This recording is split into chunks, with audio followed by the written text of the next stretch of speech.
The silence in the boardroom was thick and heavy, and only my father's condescending smirk cut through it like a dull knife. The sound reverberated off the mahogany walls, returning to me like an echo of my childhood. I knew this day would come, but I didn't think it would be so painful.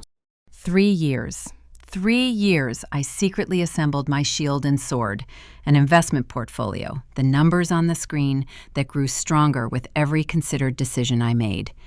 3 years I silently watched as my parents, Richard and Patricia Chin, dismissed with haughty tenderness every comment I made about their dying brainchild, Chin Technologies.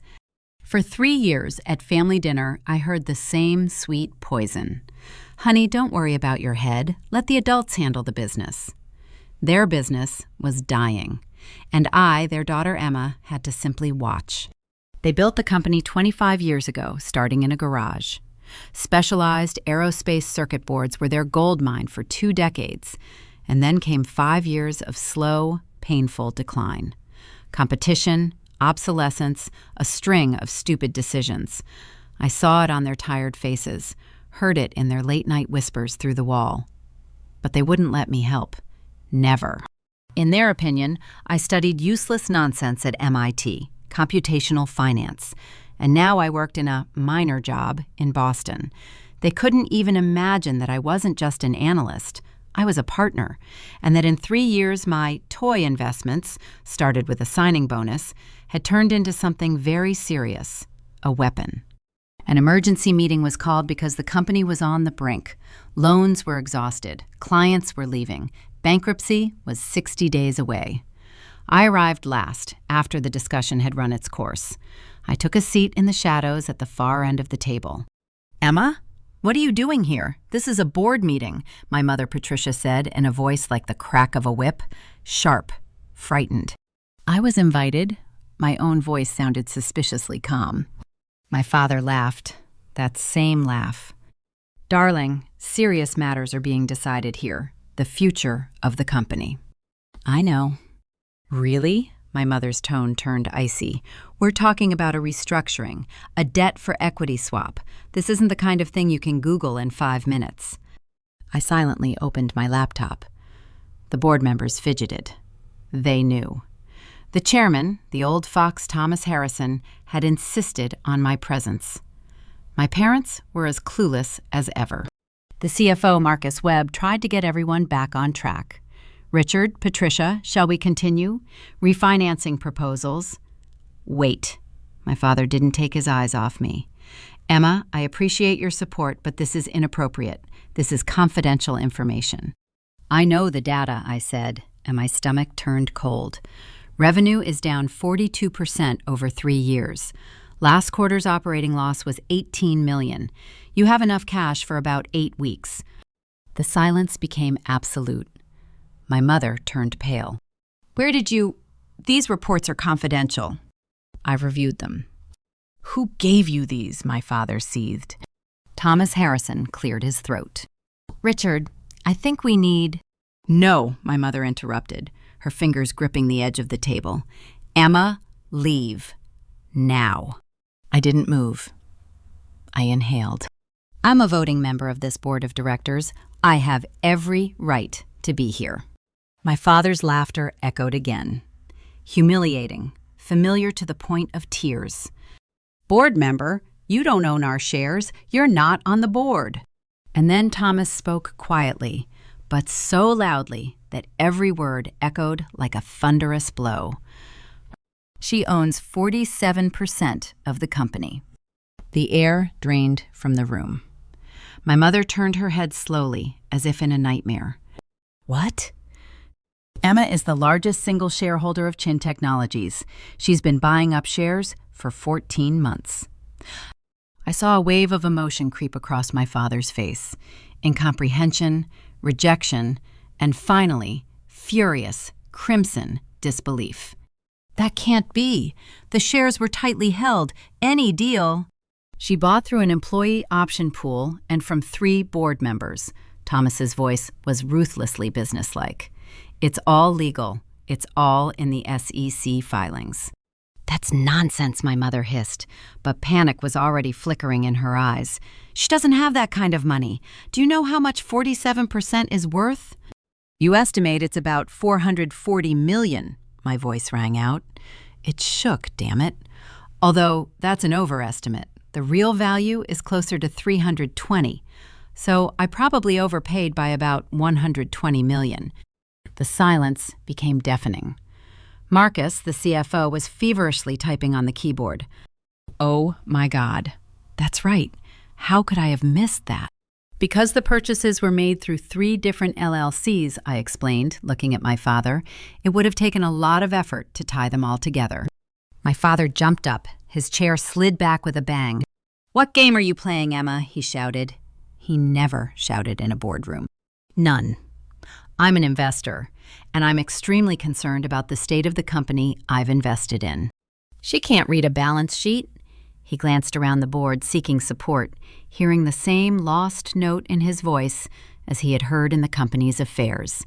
She's 28. She's a junior analyst at some firm. Thomas Harrison looked at him with undisguised pity. Richard, she's a managing partner at Quantum Capital. She's been managing a technology portfolio for 2 years.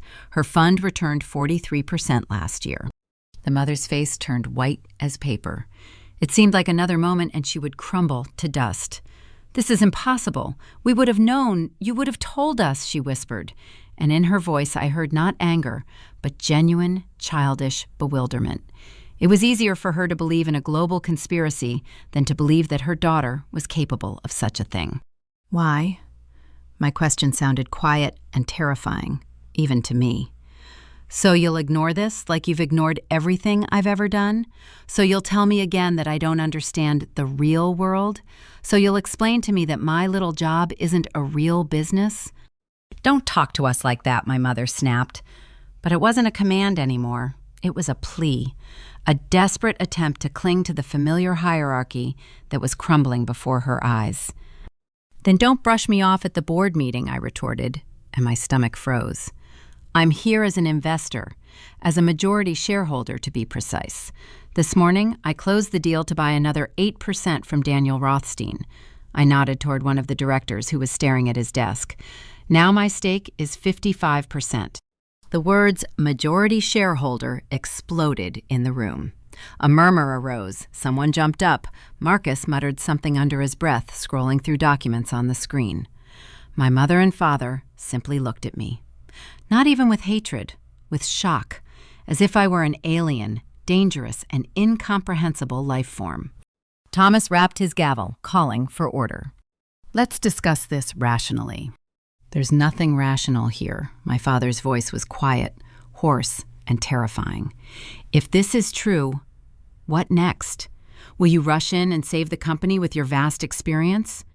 I'm going to vote for Thomas's restructuring plan, the one you were going to bury." My mother stared at the chairman. "What plan?" Thomas slid a stack of papers across the table. "Quantum Capital is ready to invest $200 million for line modernization, R&D, and new top management. In exchange, a convertible bond. If the KPIs aren't met, their share will rise to 65%. Never," Father slammed his fist on the table. "We will not become minority shareholders in our own company." "You already are," I stated coldly. "Since this morning, I have 55%. "This is a hostile takeover," Mother's voice trembled, a simmering note of genuine pain. "You're stealing our company." "I'm saving it. Bankruptcy is liquidation, a sell-off, 240 people on the street. This plan keeps the brand alive, jobs preserved, and you on the board of directors with a market salary." I paused, catching her eye. "The satisfaction of knowing your life's work won't rot in court will also remain with you." Father paced the room, clutching his temples. "You're 28, Emma. 5 years of work. And we're supposed to believe you have $500 million to throw around?" "I personally manage $620 million, I said so quietly that everyone fell silent to hear. "And that's not counting the quantum funds. Chintech is 70% of my personal portfolio. Yes, it's a gamble, but with proper management, the company will be worth $2 billion in 5 years. Marcus, still staring at the screen, nodded slowly. The models, they're conservative. If we get that SpaceX contract she mentions in the analysis— What contract? My mother interrupted, a spark of her old businesslike passion flickering in her eyes. Which I've been leading for the last 4 months, I said. They need a manufacturer for the next generation Starlink satellites. You have the expertise, but you lacked the scale. With investment, you'll get it. A contract worth $340 million over 3 years. The silence became absolute. My father stood frozen by the window, his back to me. My mother loosened her grip on the table. Why, she finally managed to squeeze out, if you have all this, why invest in us? You could have let us go bankrupt and bought the assets for next to nothing. Because it's still the company you built, my voice suddenly broke. Because there are 240 people. Because the technology is good. And because I wanted to prove I could. Prove what? My father turned around. His face was devastated. That I understand business, I whispered. There was nothing else to say. Thomas called a break. The directors hurried out, avoiding eye contact.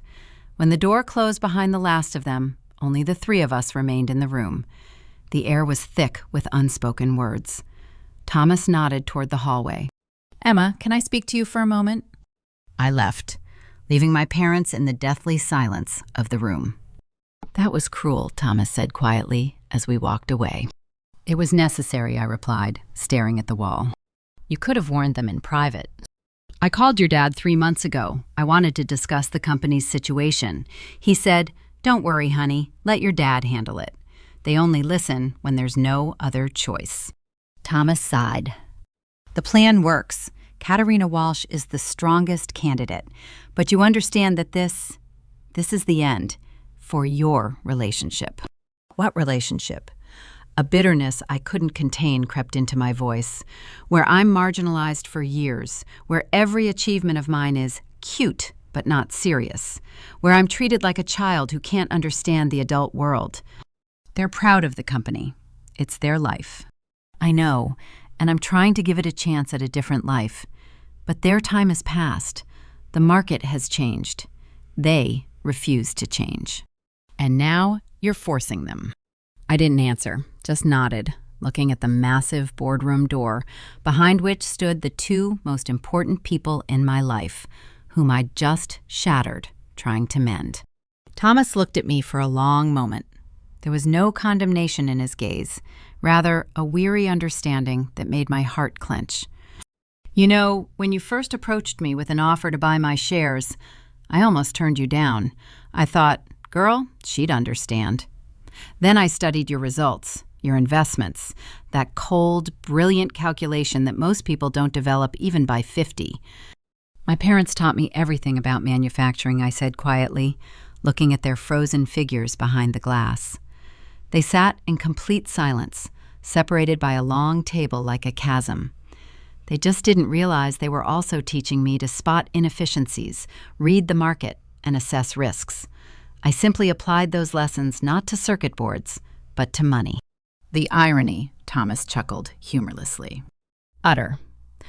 We stood in awkward silence, watching as the 2 most important people in my life didn't look at each other. The air between them was icy. They'll fight, Thomas warned. Look for every legal loophole. I know. That's why every deal is market-driven. Every pitch is flawless. They could hire an army of lawyers. They won't find anything. You've been preparing. 14 months. From the second I saw the report and knew the bottom was near. Thomas shook his head slowly. Your parents? Brilliant engineers. Terrible managers. And completely incapable of asking for help. That's why the operators will take over. Those who know how to scale, manage supply chains, and sustain growth. They'll be able to return to what they're good at, engineering, development. They just won't be steering this ship on the reefs every day. Do you think they'll accept this? They have no choice. I have 55%.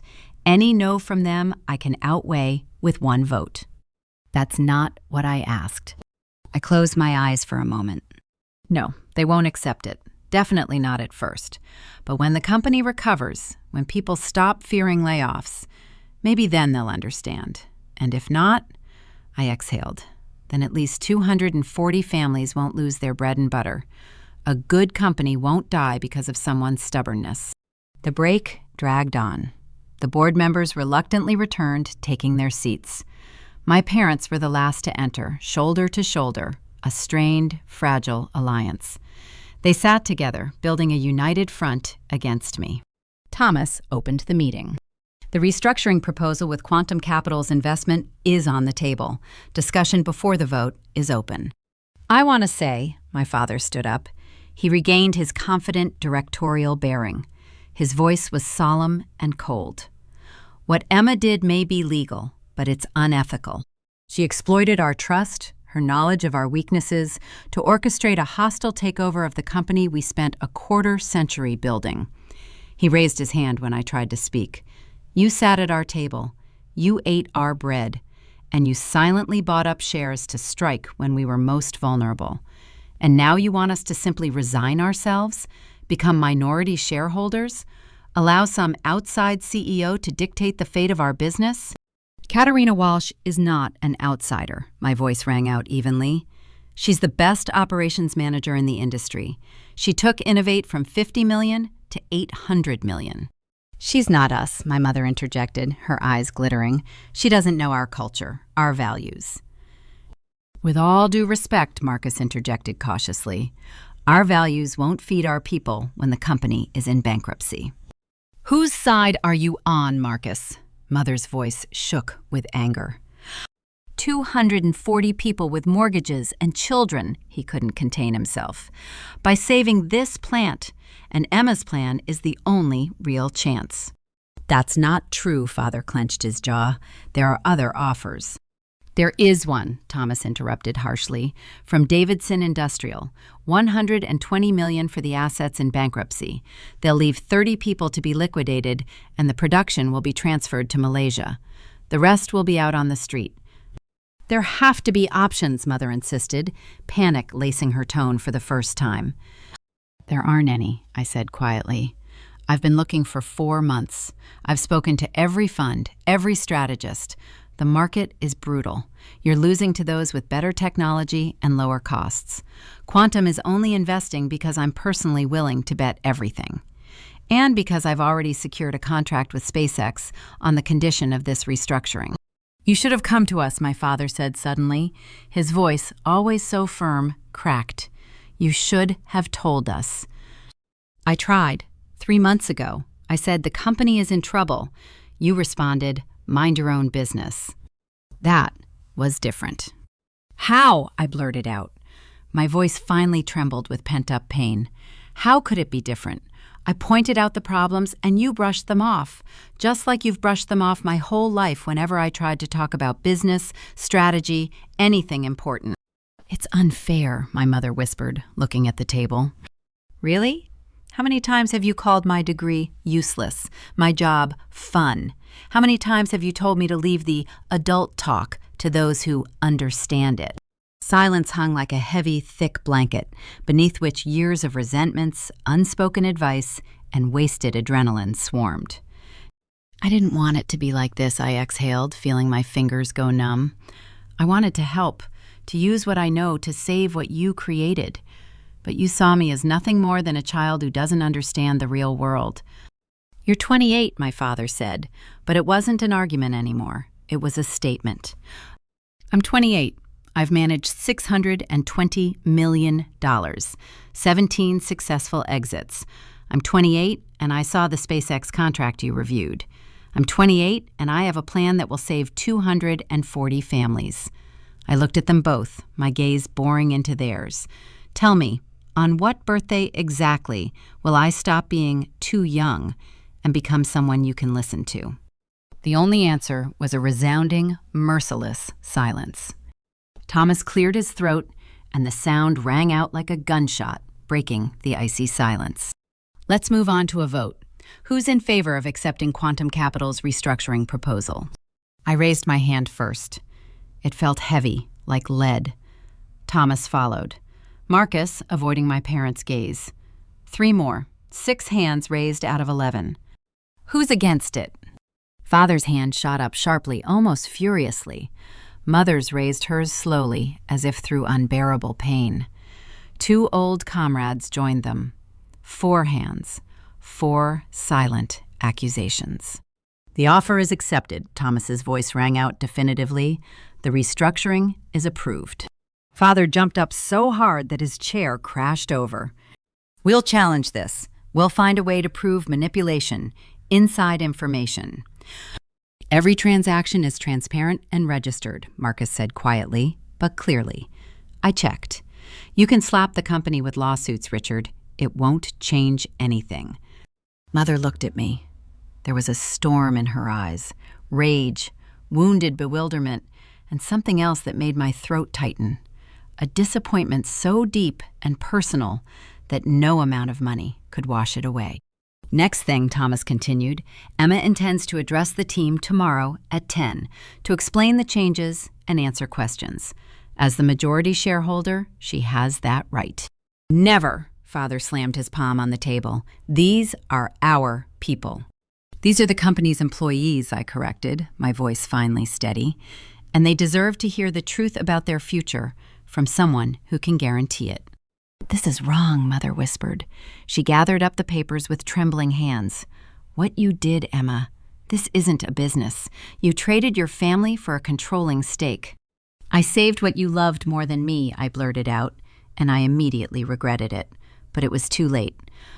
They left without looking back. The door closed behind them with a soft click that resounded like a deafening crash. The council members dispersed, some nodding approvingly at me, others walking with their eyes downcast. Finally, the 3 of us remained in the room, me, Thomas, and Marcus, who wiped his face with a handkerchief. Well, Marcus sighed, in 35 years in finance, I've never seen anything like this. It was necessary, Thomas said, looking at my father's empty chair. They would have burned out in their own stubbornness, dragging everyone down with them. Will they recover? Marcus asked. How's the family? I remained silent, looking at the emptiness outside the window. I don't know, maybe someday, or maybe I'll forever be seen as the traitor who stole their dream. You chose a difficult path, Thomas said, but it's the right one. I closed the laptop. A sudden wave of fatigue washed over me. I need to get ready for tomorrow. People will have questions. Emma, Marcus called out to me just as I was leaving the room. The contract with SpaceX. Is it real? I turned around and allowed myself a slight, tired smile. Verbal agreements with the VP of Procurement. Lawyers are preparing the paperwork. Signatures within 3 weeks. So what? Because if that's the case, you won't just save the company. You'll literally launch it into orbit. Make it a key supplier to the leader of the space race. That was the plan, I said, already leaving. They taught me to think big. They just didn't expect me to look at a horizon they could no longer see.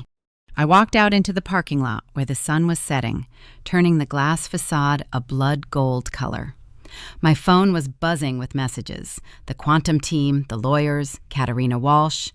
But from the 2 most important contacts, silence. Deaf, all-consuming. I sat in the car for a long time, looking at the building that meant everything to them. 25 years of their lives. And now, my greatest responsibility and my greatest pain. The phone vibrated again. Thomas. Tomorrow, 10 o'clock, conference room B. About 200 people. They're scared. Be prepared for anything. I answered, ready. It was true. I'd been preparing for this for 14 months. I knew every single part of this business better than the back of my hand. But I wasn't prepared for the emptiness that spread inside me at the thought of my mother's back walking away. My father's broken voice asking, why? But I kept coming, again and again, and they turned away. Well, now they're watching. Tomorrow they'll see their daughter, who knows nothing about business, stand in front of 200 of their people and talk about salvation. Will they be grateful? Or will this silence between us become eternal. I started the engine. The company would survive. People would keep their jobs. That should have been enough, even if the cost turned out to be far higher than I could have imagined.